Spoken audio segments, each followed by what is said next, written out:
નમસ્કાર ખેડૂત મિત્રો, હું છું આકાશભાઈ જાદવ. ખેડૂતનો સાથ ચેનલમાં આપ સૌ ખેડૂત મિત્રોનો હાર્દિક સ્વાગત કરું છું. ખેડૂત મિત્રોને જણાવવાનું કે આપણે જે વનરાજભાઈની વાડીએ આપણે જ્યાં ચેન્નાઈની અંદર ફિલ્ડ કર્યું હતી, વનરાજભાઈની આજે આપણે ઘઉંનું ફિલ્ડ વિઝિટ આવ્યા છીએ અને એમની આપણે વનરાજભાઈ સાથે મુલાકાત કરશું અને એમના જે ઘઉં વિશે આપણે વનરાજભાઈ પાસેથી માહિતી લઈશું.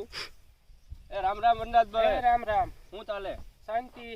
આ તમે જે ઘઉં વાયા એ ઘઉંમાં થોડાક અમારા ખેડૂત મિત્રોને ભલામણ કરો ને કે આ તમે ઘઉંની કઈ બિયારણની જાત વાવી છે? 496 ટુકડી. ના ના, ખૂબ સરસ.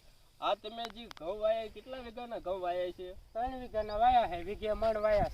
3 વીઘાના ઘઉં કર્યા છે અને વીઘે 20 કિલોના બિયારણ દર દીઠે કર્યા છે. હવે આ ઘઉંની અંદર તમે ટોટલ પિયત કેટલા આપ્યા છે? 8 થી 9 પિયત આપી દીધા છે. અને પાયાની અંદર તમે ખાતર કયું આપ્યું છે? 12-32-16 આની અંદર તમે ખાતર આપ્યું છે. આ ટોટલ તમારા હવે ઘઉંની અત્યારની જે અવસ્થા કેટલા ટાઈમના એટલે કેટલા દિવસના તમારા ઘઉં છે? 70 ને 72 દિનના હશે. ખેડૂત મિત્રો, તમને જણાવું કે આ વનરાજભાઈના જે હાલમાં ઘઉં છે એ ઓછામાં ઓછા 70 થી 72 દિવસ જેવા ઘઉં છે.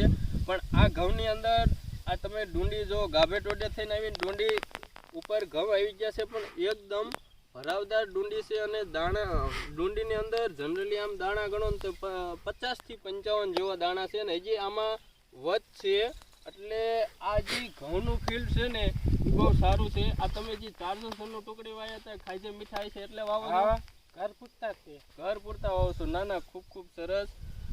ખેડૂત મિત્રો, તમને જણાવવાનું કે આ વનરાજભાઈ એવા પ્રગતિશીલ ખેડૂત છે નાગલપર ગામની અંદર, જેમનો તમે અવશ્ય ક્યારેક મુલાકાત લઈ ગયો. રામ રામ. રામ રામ.